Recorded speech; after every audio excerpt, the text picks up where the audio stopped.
Bienvenidos a todos. Les saluda Enrique Niels Martínez, director de comunicaciones de la AEP. En este panel tendremos la oportunidad de ver y escuchar a periodistas y expertos en el ámbito comunicacional que compartirán con nosotros sus experiencias y nos contarán de cómo es el trabajo de comunicar ciencias espaciales y la importancia de transmitir la misma al público en general. Para eso contamos con la videopresencia de María de las Victorias Coca y Esquivel y Micaela Notti, ambas de Argentina, y de Fernando Jiménez, de Uruguay. Esperando que sea del agrado de todos, aguardamos sus comentarios. Muchas gracias.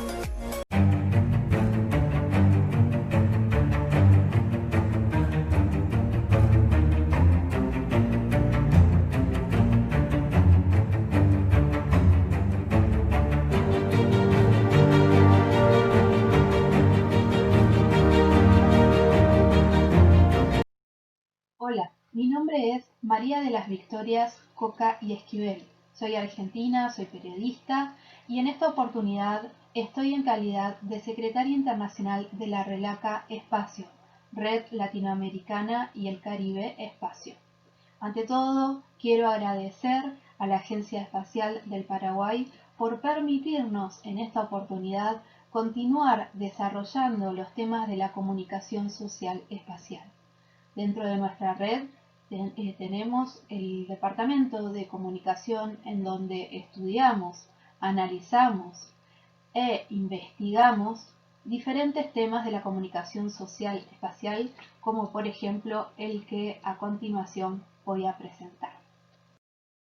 A lo largo de mi carrera como periodista científica, tuve la oportunidad de realizar varias coberturas de todo tipo.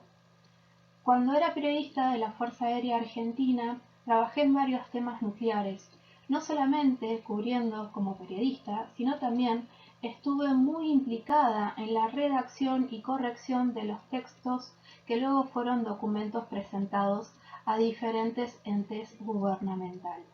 Por lo cual, con el paso del tiempo, me fui involucrando en la cuestión de las emergencias. ¿Qué hacía la Fuerza Aérea? Participaba y participa de simulacros de emergencia nuclear a través de la capacidad de los relevamientos aéreos prospectivos de radioisótopos y también los relevamientos de imágenes. ¿Para qué? Para medir la radiación tanto de fuentes naturales como de fuentes artificiales y de este modo poder estar preparados para una eventual emergencia. Los vehículos aéreos no tripulados o comúnmente llamados drones se empezaron a utilizar por parte de la Fuerza Aérea por primera vez en el complejo nuclear de Embalse, en el complejo nuclear que se encuentra en la provincia de Córdoba, con sensores de imágenes que grababan lo que pasaba en el área afectada. Toda esa experiencia que tuve a través de los temas nucleares me hizo reflexionar que algunos procedimientos que se realizan en las emergencias nucleares se pueden aplicar a las emergencias o catástrofes provocadas por la caída de meteoritos o basura espacial. Por ejemplo, el empleo de los vehículos remotamente tripulados o comúnmente llamados drones no solamente pueden sobrevolar el área afectada y grabar o tomar fotografías, sino que también pueden llevar medidores de radiación. De este modo se evita que las personas se expongan a la radiación de ese objeto caído en el primer momento. Y también evita que tenga algún riesgo que pueda afectar a su salud o a su integridad. ¿Por qué la necesidad de disponer de un protocolo comunicacional ante la caída de meteoritos o basura espacial? Porque motivada por la curiosidad me puse a buscar material sobre emergencias o catástrofes ante la caída de objetos espaciales. no encontré normativas oficiales publicadas dentro de la Argentina ni en el exterior. La excepción es un documento de los Estados Unidos publicado oficialmente en el 2016 llamado Estrategia Nacional de Preparación para Objetos Próximos a la Tierra. Bueno, después desarrollaré de qué se trata este documento, pero lo que quiero recalcar es que se plantea aquí la necesidad de la coordinación de las tareas comunicacionales ante la caída de un meteorito, pero no hace mención, no trabaja sobre la caída de basura espacial. Entonces, el protocolo que propongo nace de una búsqueda y una reflexión para poder dar respuesta a una necesidad global. De esta manera nace el protocolo que contempla la labor informativa y formativa de modo correcto y útil en estos casos. También concientiza sobre la importancia de la información al momento de estas situaciones de emergencias o catástrofes y da metodologías que interactúan entre la gestión de la información, el conocimiento y el autocuidado. ¿Por qué? Porque la UNESCO clasifica a la sociedad actual como la sociedad del conocimiento, empapada de información, de contenidos, de noticias, de avances tecnológicos, haciendo valer sus derechos. Tenemos por un lado la información institucional que viene de diferentes organismos gubernamentales, científicos, instituciones privadas, etcétera, que trabajan a través de las gacetillas de prensa o conferencias de prensa, por ejemplo, que esta información tiene que ser una información clara, simple, concreta y útil.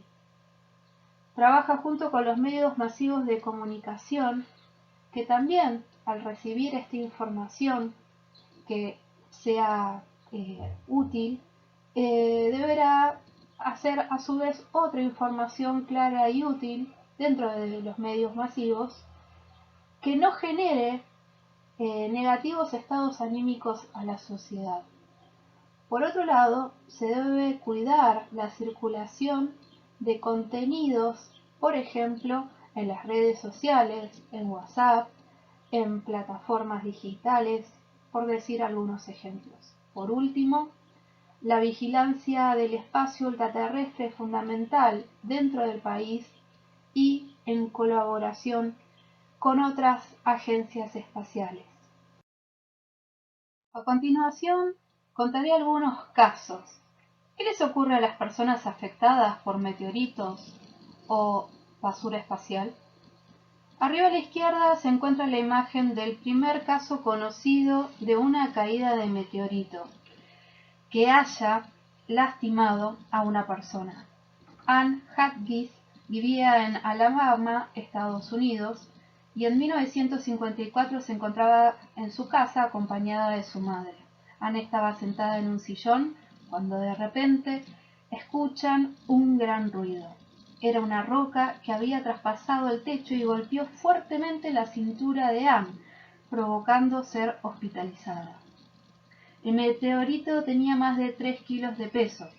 Llegaron las autoridades y un geólogo confirmó que se trataba de un meteorito que se había partido en dos y el fragmento más pequeño había impactado sobre Anne.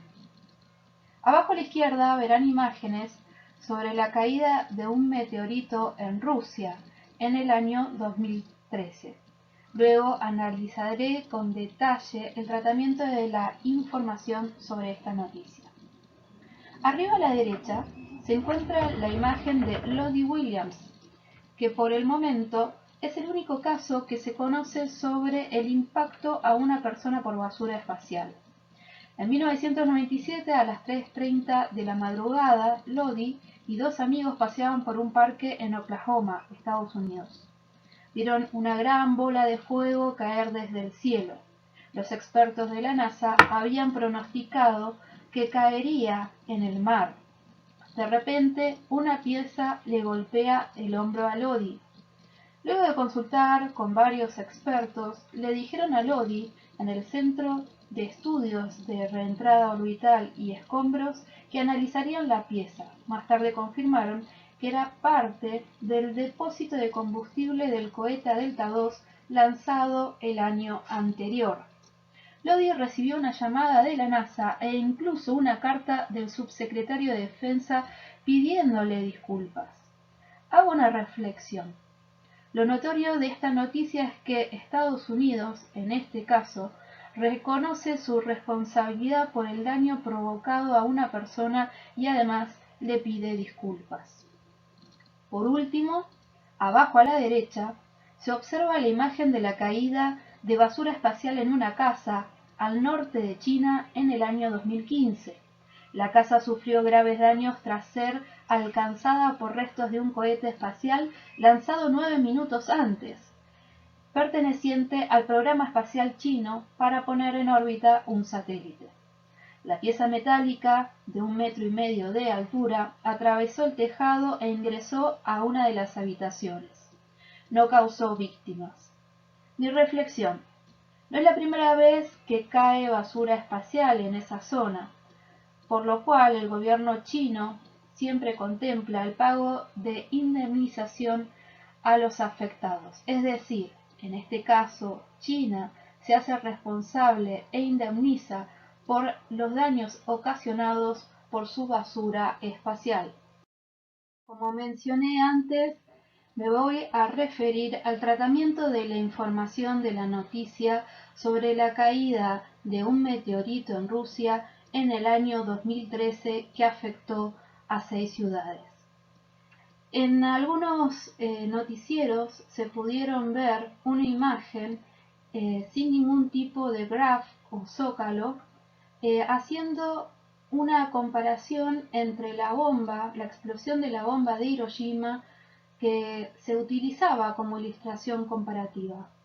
Se aclara, a veces, de modo verbal, pero pudiendo generar una confusión para las personas que no pueden escuchar la noticia por discapacidad u otras razones. Por lo general, en este tipo de noticias, que son tan importantes, no hay subtítulos, no hay intérpretes de lenguaje por señas. La noticia de la caída del meteorito en Rusia tuvo cobertura internacional, pero el tratamiento de la información no siempre fue el acertado. El ritmo, el tono de voz, la elección de las palabras, pero sobre todo el énfasis en lo negativo ocurrido, lo cual impacta en qué tipo de opinión pública se está construyendo en ese momento de la emergencia. El impacto que produzca la noticia en la población está íntimamente ligado a qué tipo de contenido da el periodista y la velocidad de transmisión por parte de los medios de comunicación, como también el consumo por parte de la población. Continuando con el análisis de la caída del meteorito en Rusia, veremos las respuestas correctas ante la emergencia. En cuanto al sistema sanitario, se vio desbordado, pero pudieron dar una eficaz atención médica y la mayoría de los casos eran por lesiones leves.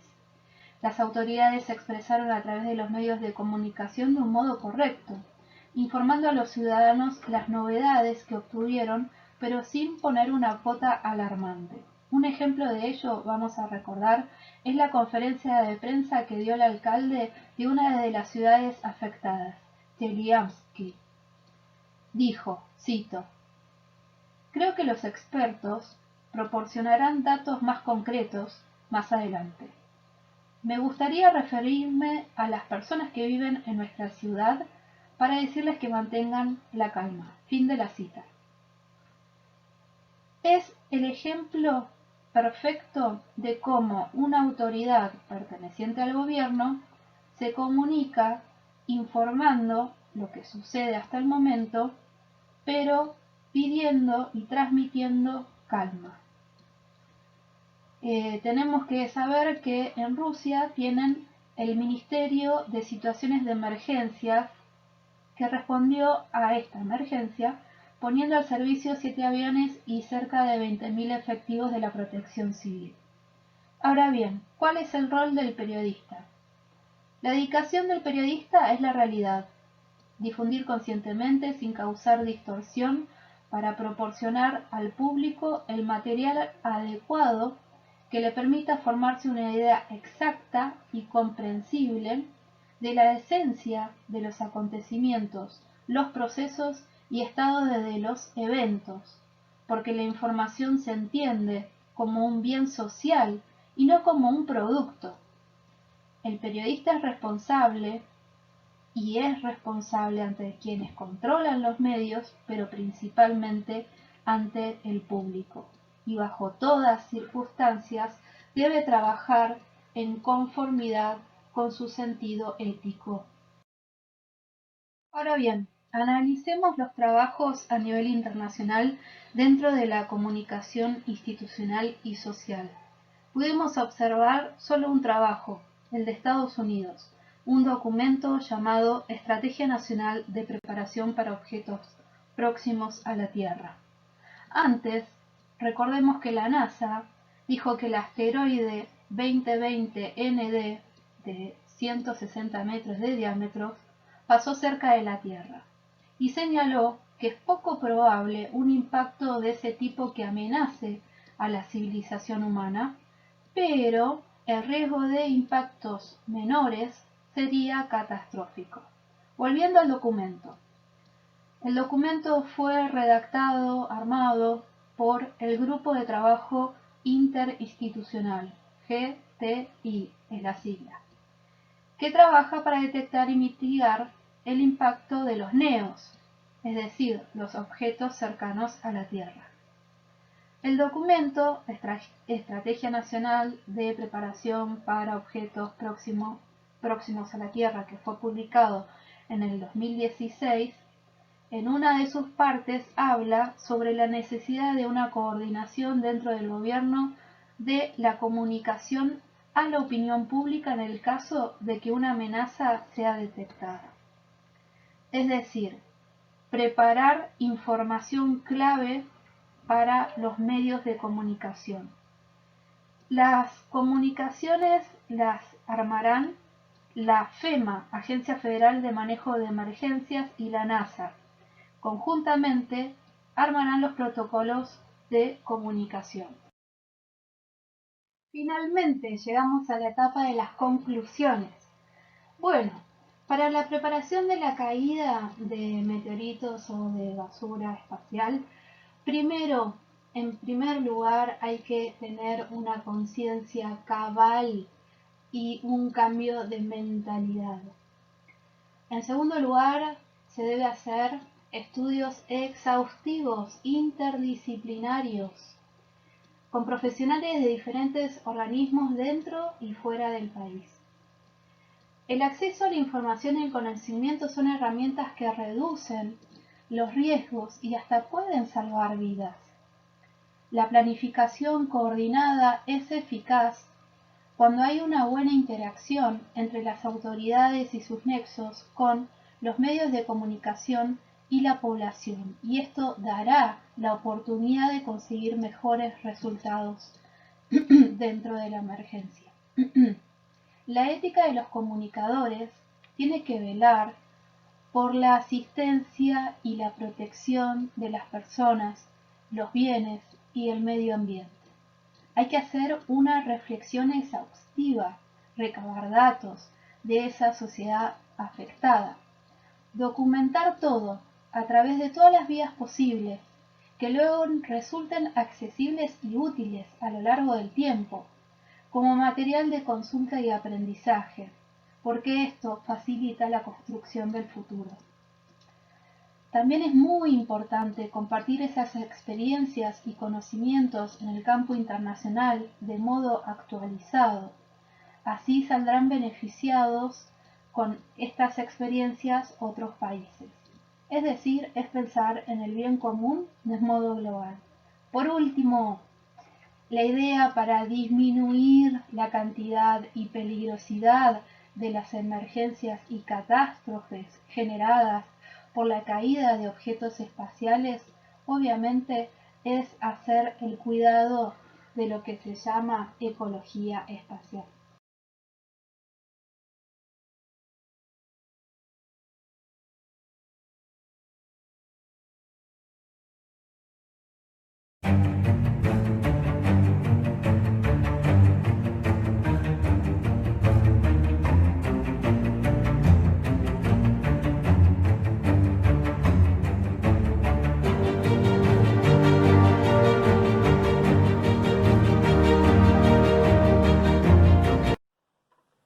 Hola, bienvenidos a todos. Mi nombre es Micaela Notti y les hablo desde la ciudad de Córdoba, Argentina.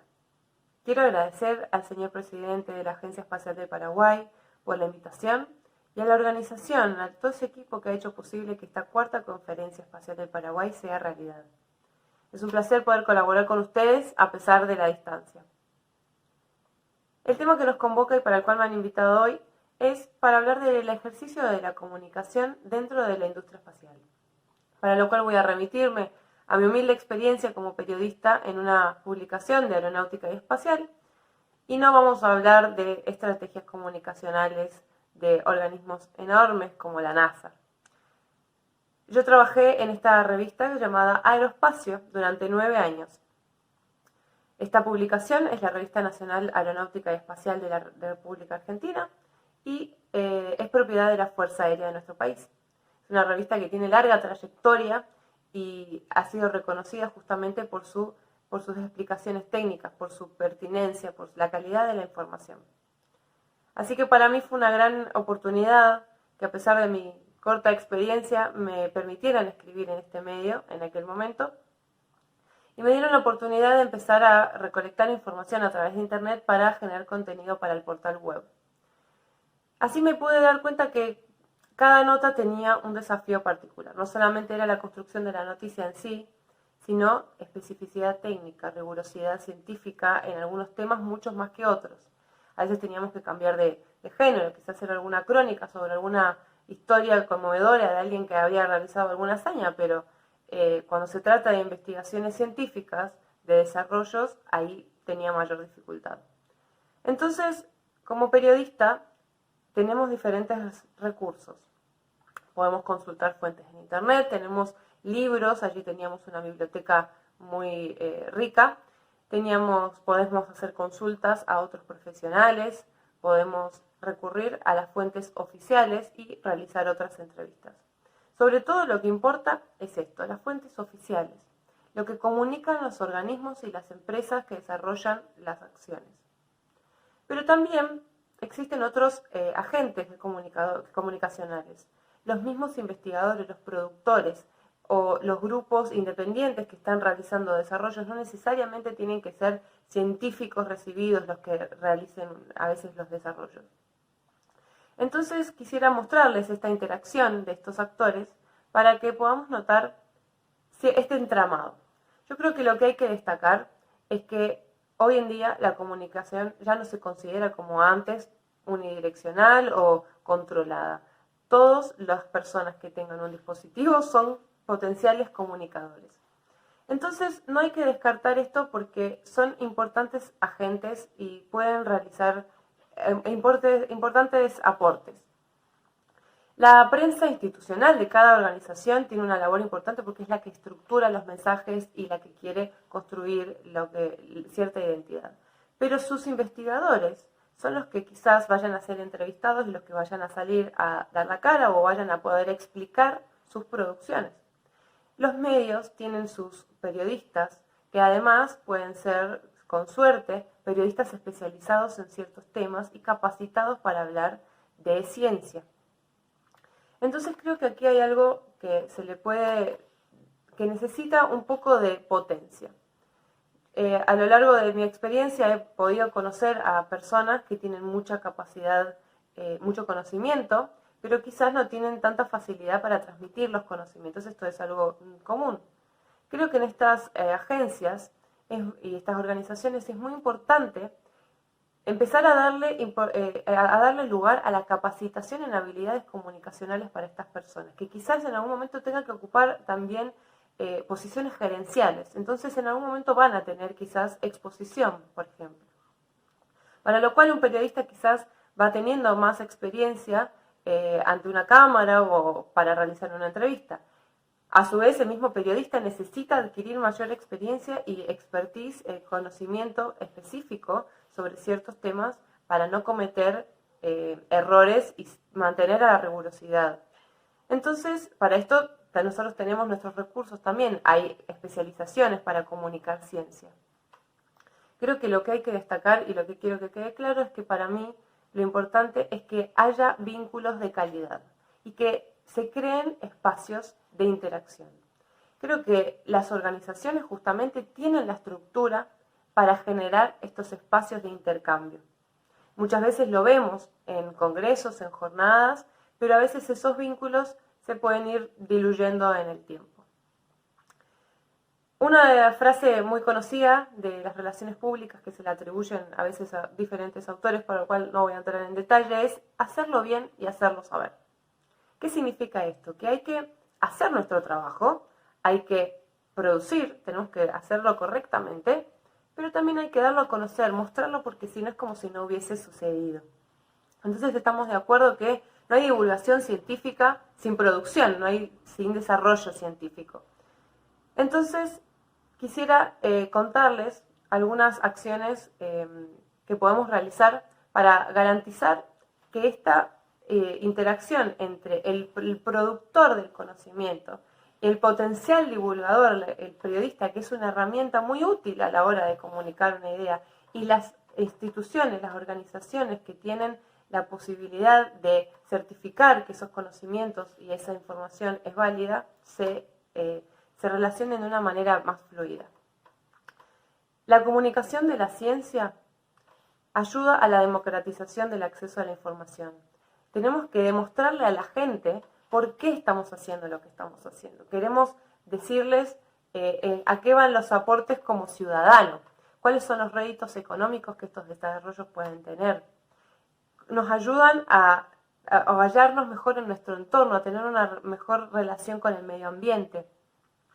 Ayudan también a que la gente tenga mayor conciencia social, que podamos mejorar hábitos y costumbres y así potenciar el desarrollo de nuestra comunidad. Otra de los beneficios que tiene la divulgación científica y el periodismo en este caso es a fomentar la conciencia pública. Ayuda a disminuir la brecha esta existente entre el nivel de conocimiento que tienen académico y las producciones de grandes científicos con el conocimiento que tiene un ciudadano común. El espacio convoca, porque el humano tiene la pulsión natural de la exploración y este medio hostil hace que pongamos nuestra inteligencia a prueba para encontrar soluciones. Y además es algo que nos fascina tanto que desde niños muchos lo hemos sentido. ¿Cuántos niños han deseado ser astronautas? ¿En qué momento dejamos que ese sueño se diluya? Y si les ofrecemos otra oportunidad para expresar su amor por el espacio desde otro lugar, si hoy le preguntamos a científicos experimentados que se dedican a la industria espacial, ¿cuándo fue que se enamoraron de esta área? ¿O cuándo decidieron dedicarse al espacio? Muchos dirán que ese amor empezó desde niños, o desde jóvenes, con las primeras películas, con los primeros libros que quizás leían, la primera vez que vieron que alguien llegaba a la luna. Hoy lo podemos ver en vivo y quizás con tantas películas ya algunos piensen que no tenga el mismo impacto. Pero hay experiencias que son conmovedoras y son inigualables. Entonces tenemos que alcanzarlos cuando están en ese momento de la vida. Además podemos ver que todas estas hazañas no se logran de forma individual. Se alcanzan trabajando en equipo cuando una comunidad y una sociedad tiran para el mismo lado. En este sentido, quería compartirles algunas iniciativas de las que estoy participando, en las cuales yo he podido experimentar la dicha de trabajar en equipo y ver el potencial de la idea de otra persona que a mí nunca se me hubiese ocurrido. Una de esas iniciativas es The Mars Society Argentina. The Mars Society Argentina es una organización no gubernamental que se dedica a divulgar las investigaciones y los trabajos alrededor de la posibilidad de llegar a Marte y es subsidiaria de The Mars Society Internacional.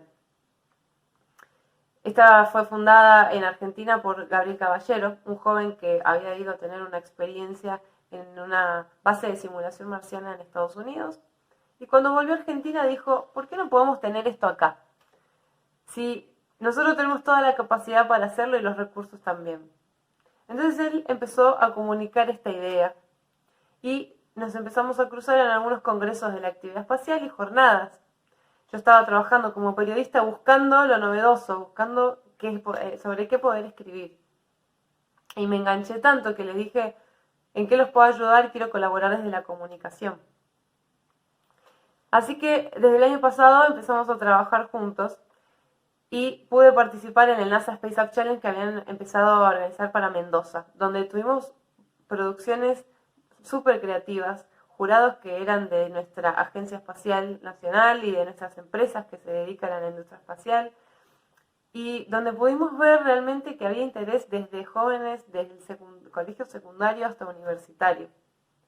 Este tipo de concursos que se hacen de manera simultánea y que implican la participación de ciudades de todo el mundo, hacen que los mismos jóvenes se divierten y el interés no solamente es ganar la posibilidad de ver el lanzamiento de un cohete desde la NASA, sino que es la propia superación. Este año fuimos por más y organizamos el NASA Space Up Challenge para 2 ciudades más, Mendoza, San Juan y Bariloche. Como es de manera virtual este año por la pandemia, esto ha sido también una oportunidad porque podemos hacer que participen gente de otras regiones. Y en este sentido ya estamos muy emocionados por la convocatoria que hemos tenido. No se hubiese podido realizar sin el trabajo en equipo dentro de The Mars Society Argentina porque hay gente que es mucho más especialista en plataformas, otros que pueden traducir, otros que diseñan, otros que estamos más capacitados para redactar. En este sentido quiero mostrarles algunas de nuestras publicaciones donde convergen estos anuncios y podemos ver que además hemos tratado de meterle diseño, de hacerlo atractivo y de hacerlo de una manera que no solamente se note que estamos divulgando ciencia, sino que además nos estamos divirtiendo y que nos gusta. Una de la otra de nuestras propuestas era escribir un libro. Empezamos una convocatoria para hacer un libro sobre Marte de forma colaborativa y las inscripciones se tuvieron que cerrar rapidísimo porque había muchísimos inscriptos. Otro de los grupos en el cual estoy colaborando dentro de la planificación y ejecución de la comunicación es Mujeres al Espacio. Esta es una iniciativa propuesta por el Comité Preparatorio para UNICEF Argentina que tiene como objetivo primordial hacer que haya más mujeres en ciencia, tecnología, ingeniería y matemática. Fue recientemente lanzada y ya tiene el apoyo también de la Universidad Tecnológica Nacional. Empezamos con una fase de investigación y haciendo las primeras encuestas y hemos tenido respuestas muy interesantes de mujeres profesionales y de niñas que están interesadas en colaborar y que piden por favor que no las dejemos afuera. También hubo mujeres que preguntaron si podían compartir esta iniciativa a países limítrofes, con lo cual denota que hay interés y que hay público en la región. Allí hay potencial en las mentes de estas mujeres, para lo cual queremos generar eventos y acciones comunicacionales puntuales para fomentarlas a participar en la industria espacial. Queremos generar también políticas públicas que apoyen la conciencia de género dentro del ambiente. Creemos que entonces todo esto colabora a la comunicación de la actividad espacial. El potencial no es solamente hacer diversidad. Se están perdiendo mentes que están ahí disponibles. A partir de estas iniciativas, entonces, quisiera ofrecerles algunas propuestas. Fortalezcamos las redes. Generemos estos espacios de intercambio, de diálogo avalados. Démosles la estructura que necesitan los mismos actores para comunicarse de forma horizontal. Generemos contenido de calidad atractivo. Tenemos a los investigadores hay a disposición. Podemos preguntarles a ellos también qué es lo que se puede hacer, qué es lo que es interesante. Promovamos que estas personas adquieran habilidades comunicacionales. Ayudemos a visibilizar a las mujeres. Podemos empezar a capacitar al personal en utilizar lenguaje igualitario para las publicaciones que son masivas. Es dar apoyo concreto y generar acciones puntuales, por ejemplo, generar concursos con un premio, con 2 premios, incentivan un montón de gente que tiene solamente el interés por participar y por superarse. Otra de las propuestas es que empecemos a realmente escuchar y a ver qué es lo que está sucediendo y a incubar las ideas que están circulando, porque potencial y creatividad tienen y existe. No necesariamente necesitan inversiones millonarias algunas para hacerse realidad y para producir beneficios concretos. Entonces, bajo la estrategia de generación de contenido, ¿qué es lo que podemos cambiar? Usualmente los medios de comunicación masivos levantan las noticias de la industria espacial cuando ya hay un éxito rotundo o hay algún suceso extraordinario. Pero ¿dónde están cuando eso está sucediendo, cuando se está desarrollando? ¿Por qué no mostramos los procesos? Podemos satisfacer la curiosidad de las personas con detalles mínimos, con contar las historias de superación dentro de los colaboradores de las mismas organizaciones. Podemos hacer que la gente empiece a concebir que no solo el éxito importa, sino que detrás hay que sostener la frustración, que hay que ser creativos, que hay que trabajar en equipo, fomentar la cultura del ensayo y el error, la prueba. Así también es el método científico. Creo que si planificamos contenidos, pensamos en el público que lo va a recibir, mantenemos continuidad y hacemos que las cosas estén diseñadas de forma atractiva, dándole valor al asesor en comunicación, podemos hacer que las producciones científicas sean muchísimo más eficientes a la hora de ser reconocidas por la sociedad y que se generen las políticas públicas que las puedan sostener a lo largo del tiempo. Entonces, creo que estas son mis reflexiones, porque finalmente creo que no solamente tenemos el deber, los comunicadores, los periodistas y las agencias grandes de comunicación, de informar, sino que hay un deber moral de educar y de hacer que los gobiernos también sean conscientes de que sus ciudadanos saben qué es lo que están haciendo con sus aportes, quién los está guiando, qué sociedad estamos construyendo a futuro. ¿Y por qué no entretener? ¿Por qué no mostrar que en el camino forjamos relaciones y vínculos valiosos? ¿Por qué no mostrar que lo que hacemos nos gusta? ¿Por qué no mostrar que lanzar un satélite nos genera la emoción de correr una carrera de automovilismo? ¿Por qué no mostrar que nos divertimos haciendo lo que hacemos? Así que les dejo esta reflexión. Me gustaría tener sus devoluciones, así que les voy a dejar mi mail personal por si quieren hacerme algún comentario. Desde ya agradezco que se hayan quedado a escucharme, agradezco la oportunidad esta inmensa de participar y estaré atenta a las producciones de otros colegas. Muchas gracias.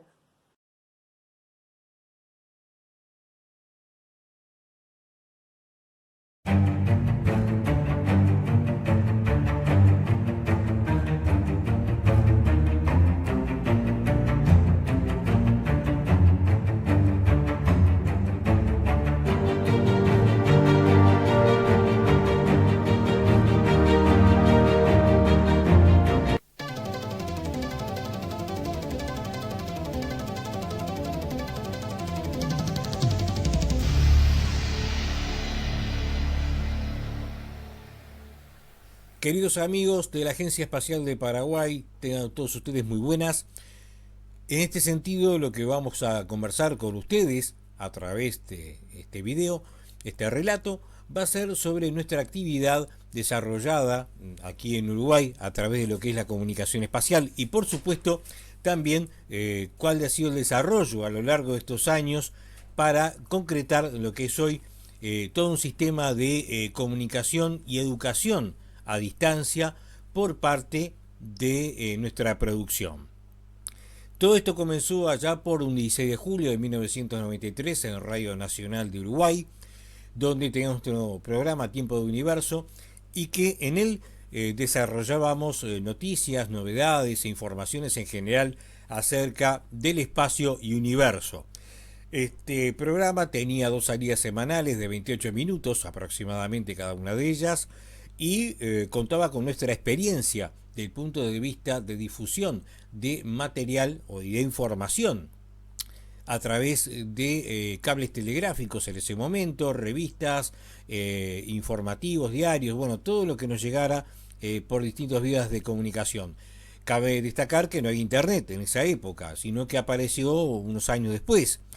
Y en ese momento para nosotros fue todo un desafío, todo un reto del punto de vista de lo que ha sido, por ejemplo, la comunicación al público en general de todos estos acontecimientos y también tener una mayor información acerca de los distintos lanzamientos de satélites, cohetes, transbordadores espaciales en su momento. Y bueno, todo eso lo habíamos llevado a cabo con mucho trabajo, con mucho tesón y mucha colaboración que habíamos obtenido por parte de nuestros compañeros de informativos de Radio Nacional de Uruguay. Por otra parte, este programa duró unos 10 años al aire y de comunicación con nuestros oyentes, también participando con campañas de observación en paralelo con distintas misiones espaciales y que también colaboró con el público general con distintos eventos astronómicos que se fueron dando en el correr de esos años. Entre ellos debemos destacar, por ejemplo, el pasaje del cometa Hale-Bopp en 1996 o, por ejemplo, la oposición del planeta a Marte en el año 2003, que esa convocatoria llevó a miles de personas que visitaron el planetario en Montevideo y vieron a este planeta a través de los telescopios. También, por supuesto, campañas de observación de nuestro satélite natural, la Luna, y por supuesto también cuando pasaba a la Estación Espacial Internacional, en su momento, a través de los cielos uruguayos.